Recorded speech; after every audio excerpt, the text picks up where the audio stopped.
O ano de 2024 bateu o recorde de casos de dengue no Brasil. Somente no primeiro semestre, o país registrou mais de 6 milhões de casos. Uma pesquisa realizada aqui por um professor da UFG, em parceria com pesquisadores da UFES e da UNEFES, discutiu o impacto econômico gerado por esses casos. A estimativa é que a perda financeira foi de 5 bilhões de dólares. Para entender melhor essa pesquisa, continue com a gente que o Mundo UFG só está começando.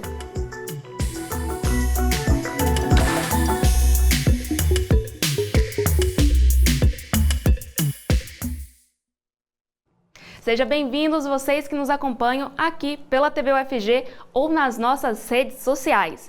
No início do nosso programa, a gente sempre faz a descrição de todas as pessoas que aparecem aqui na nossa telinha, para tornar o nosso conteúdo mais acessível ao nosso público cego e de baixa visão.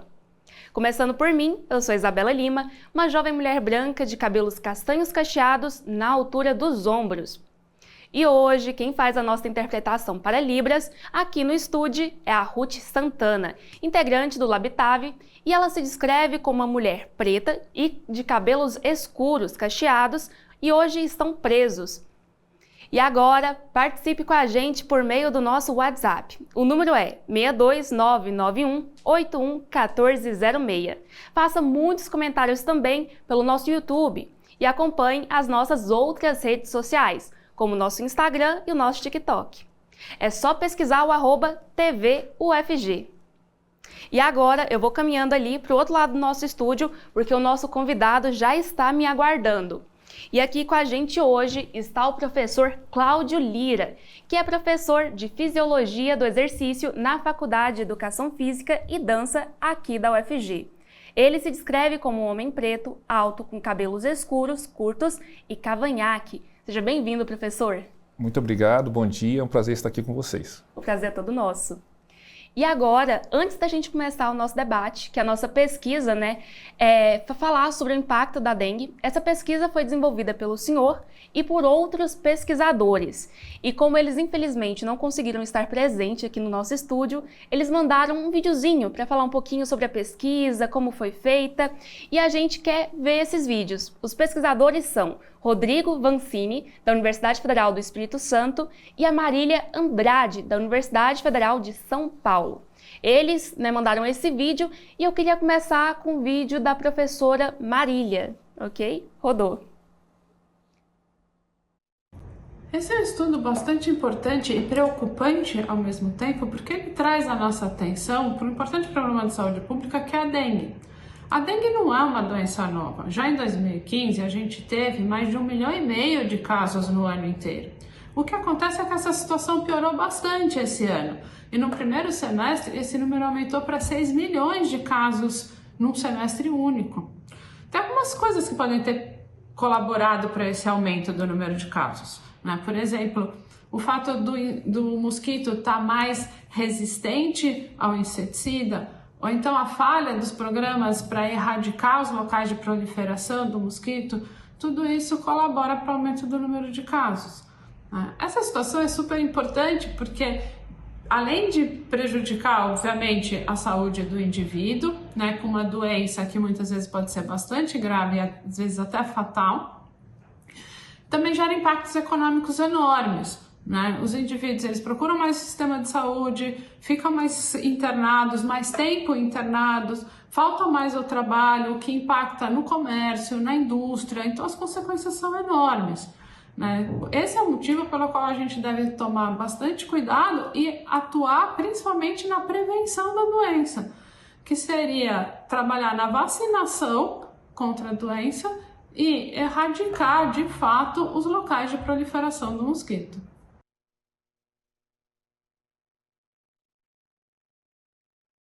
Essa foi a professora Marília e agora a gente vai conferir o vídeo do professor Rodrigo Vancini. Rodou.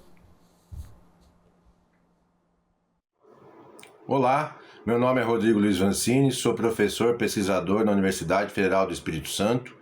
Fui um dos colaboradores do artigo recente que saiu na Science, essa renomada revista científica, artigo esse associado com os impactos econômicos da dengue no Brasil. De fato, são muitos impactos financeiros, sociais, associados com essa doença, que ano após ano vem se repetindo.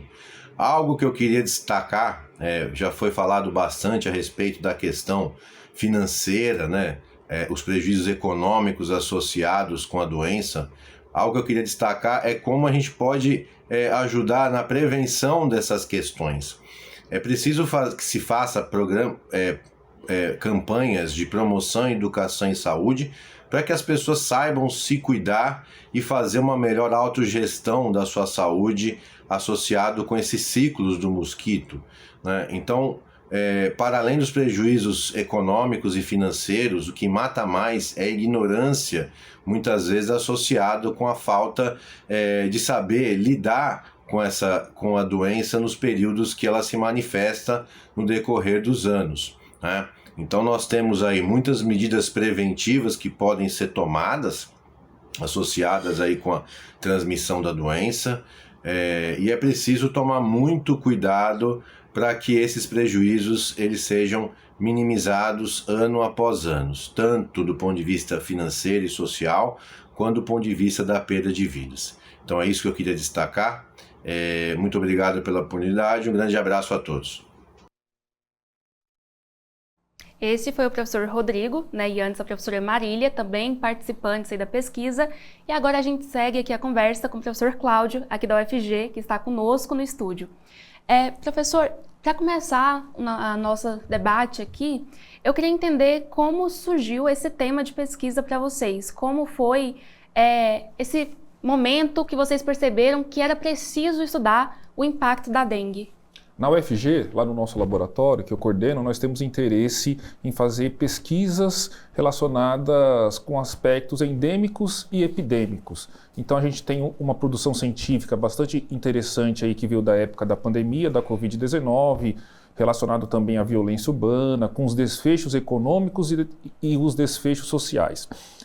Em 2024, infelizmente, nós estamos tendo um recorde do número de casos de dengue. Então, mais de 6 milhões de brasileiros foram infectados pelo vírus da dengue e isso é algo que causa importantes e relevantes impactos na saúde, bem como na economia. Então, a ideia surgiu justamente desse cenário que nós estamos vivendo no ano de 2024.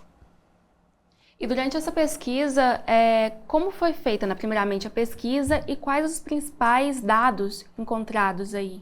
Então, a gente se baseou basicamente em 2 conjuntos de dados. O primeiro conjunto de dados foi o dados da FIENG, da Federação das Indústrias do Estado de Minas Gerais, que fez um levantamento inicial, sugerindo aí o impacto econômico da epidemia de dengue por volta de 5 bilhões de dólares, o que equivale, de acordo com o câmbio de hoje, por volta de 27, 28 bilhões de reais, é muito dinheiro.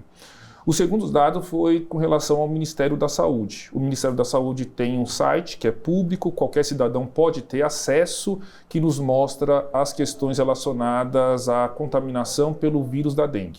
Número de pessoas infectadas, número de casos suspeitos, número de casos confirmados, número de óbitos. Então, baseado nisso, nós conduzimos aí a nossa comunicação, o nosso manuscrito. Maravilha.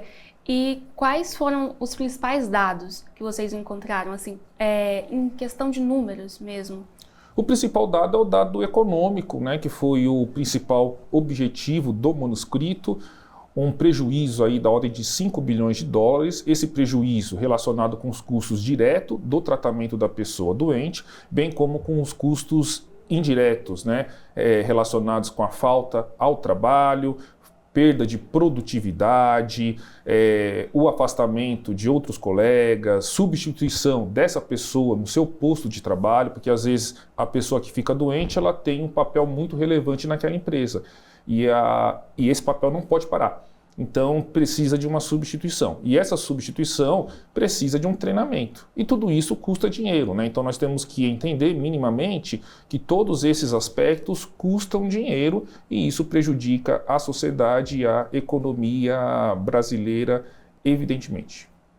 É um impacto em pequenas e grandes empresas, seria? Isso é muito relevante que você mencionou. Por quê? Porque mais de 50% das empresas brasileiras são micro e pequenas empresas. São empresas com 2, 3, 4, 15 pessoas. Então imagina, uma empresa com 10 pessoas, com 10 colaboradores.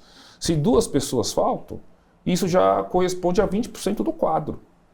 Então, para essa empresa faz muita diferença, isso é muito relevante. É diferente de uma companhia grande, com milhares de colaboradores. Tudo bem, se 100 pessoas faltam, tem uma diluição ali por conta do montante de colaboradores daquela empresa. Tá certo? Então, se a gente considerar que grande parte das empresas brasileiras são micro e pequenas empresas, evidentemente que essa falta causa um importante prejuízo, um importante impacto na produtividade dessas empresas. A gente pensa que uma pessoa, 2 pessoas talvez não fizessem falta, mas falando de uma microempresa, essas pessoas poderiam ser essenciais, né? E isso poderia ter uma consequência até mais grave no futuro dessa empresa, talvez perder clientes, perder renda. Exatamente isso que a gente sugere no artigo que foi publicado na Science, né? Então, nós vivemos hoje em um mundo que é muito acelerado, né? E as pessoas não têm paciência de esperar, né? Então, quando se trata de uma empresa, isso gera custo muito relevante que não pode ser negligenciado de maneira alguma.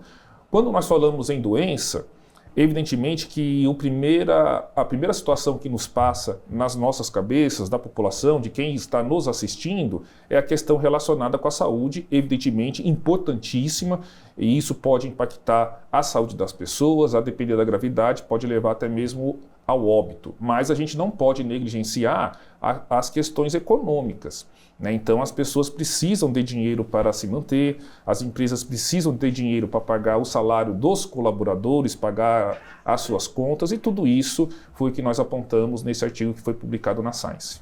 Perfeito. O estudo já foi publicado na Science, mas existe aí uma perspectiva de um novo estudo, uma continuação desse trabalho? Sim, existe essa perspectiva por conta da vacinação. O governo brasileiro, em 2024, começou aí a vacinação de crianças e adolescentes por conta da vacina da dengue que surgiu. O que está acontecendo é que a faixa etária ainda ela não é para toda a população, é de crianças e adolescentes de 6 a 16 anos, respectivamente. Então a gente torce muito que nos anos futuros toda a população possa ser beneficiada com a vacinação. O professor Rodrigo, ele já adiantou no vídeo dele algumas formas de tentar uma prevenção, né, uma tentativa de diminuir esses impactos. O senhor quer ressaltar talvez uns conselhos, algo que vocês encontraram na pesquisa que possa ajudar na diminuição desse impacto aí nos próximos meses, anos? Sim, nós temos que entender, e a população e a sociedade de maneira em geral precisa colaborar com isso, que a dengue é uma doença endêmica relacionada com as características climáticas do nosso país. Então, todo ano existirão períodos chuvosos e nesses períodos chuvosos o número de casos irão aumentar. Isso é dado, nós temos que lidar com isso. Como que a gente lidar com isso? Primeiro, evitando focos de criadouros do mosquito da dengue. Isso é a perspectiva número 1.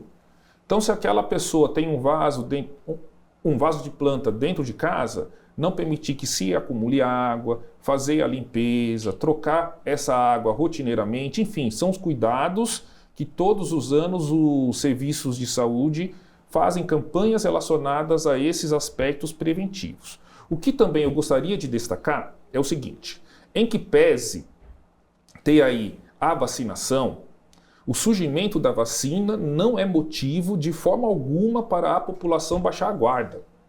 A população tem que tomar os cuidados de prevenção contra os criadouros do mosquito e do foco do Aedes aegypti.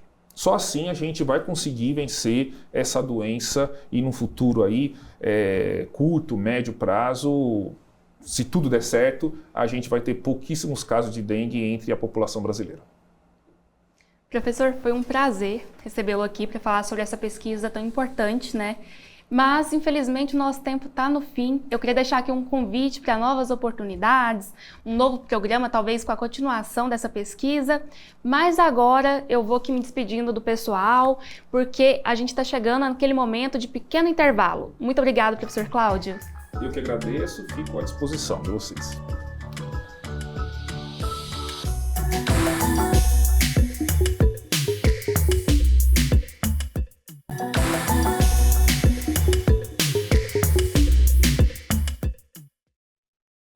Estamos de volta com mais um pouquinho do Mundo UFG. E agora eu tenho um aviso para os artistas goianos. Estão abertas as inscrições para a seleção de músicos da 23ª edição do Canto da Primavera, Mostra Nacional da Música de Pirenópolis. O festival vai selecionar 55 apresentações em 2 modalidades, atrações musicais locais ou regionais e com cachê que vão de 8 a 20 mil reais. E para se inscrever é só acessar o site cantodaprimaveracultura.gov.br. Está aparecendo aqui embaixo. As inscrições vão até o dia 5 de agosto. O Canto da Primavera será realizado entre os dias 3 e 8 de setembro desse ano, com correalização da UFG e da Fundação RTVE. O evento é gratuito e também vai contar com apresentações nacionais de Maria Gadu, Marcelo Falcão e Tony Garrido. E agora, o nosso Mundo UFG vai encaminhando para o fim. Mas antes, a gente tem a Agenda UFG, aquele momento que todo mundo gosta para saber um pouquinho do que está rolando aqui na UFG. E hoje, quem traz dicas para a gente é a Sara Borges. Seja bem-vinda, Sara. Como você tá? Isabela, tudo bem, e você? Eu também tô ótima e eu tô doida para saber quais as novidades aqui da UFG. Então, boa tarde para você e boa tarde para quem nos acompanha aí de casa. Na agenda de hoje, você vai conferir uma exposição de arte e uma dica para quem deseja aprimorar os conhecimentos. Mas antes de dar mais informações, vou fazer a minha descrição. Eu me chamo Sara Borges, sou uma mulher negra de pele clara, com os cabelos cacheados, pretos na altura dos ombros. Os meus olhos são castanhos escuros. Mas vamos ao que interessa. A Galeria do Centro Cultural da UFG recebe a exposição individual Realidades Intrínsecas, da artista Filomena Gouveia. As obras abordam questões como existência, pertencimento, feminilidade e religiosidade. A abertura da exposição será realizada hoje, às 7 horas da noite. Ela fica aberta para visitação até o dia 30 de agosto. E se quiser saber mais informações, acesse o site ufg.br. Agora a segunda dica, mudando de assunto, você tem vontade de aprender uma forma de artesanato que une criatividade e tecnologia? Pois é, essa é a sua oportunidade. O IPLab UFG oferece uma oficina de objetos decorativos feitos com corte a laser. Qualquer pessoa pode participar, mas crianças com menos de 10 anos devem ser acompanhadas pelos pais. A inscrição é feita pelo link disponível no Instagram, no perfil do IPLab, @ipelab.ufg. Mas já garanta sua vaga, porque apenas 10 pessoas podem participar. Interessante, né, Isa? E eu vou correr para fazer minha inscrição, porque eu quero estar entre essas 10 pessoas aí que vão participar, hein? É muito bom. Vai participar também? Vamos nós duas. Ah, maravilha. Muito obrigada, Sara. Foi ótimas dicas de hoje. Até uma nova oportunidade. Obrigada. Prazer. E eu vou ficando por aqui, mas amanhã eu estarei de volta para trazer mais dicas de eventos e muito mais conteúdo de pesquisas aqui da UFG. Se você quiser sugerir alguma pauta para a gente, para o nosso programa, para outros conteúdos, manda mensagem pelo nosso número 62991 811406. E também aproveita para baixar o nosso aplicativo. Nele você assiste a nossa programação ao vivo e também pode deixar o seu comentário. Eu vou ficando por aqui, me despeço, até mais!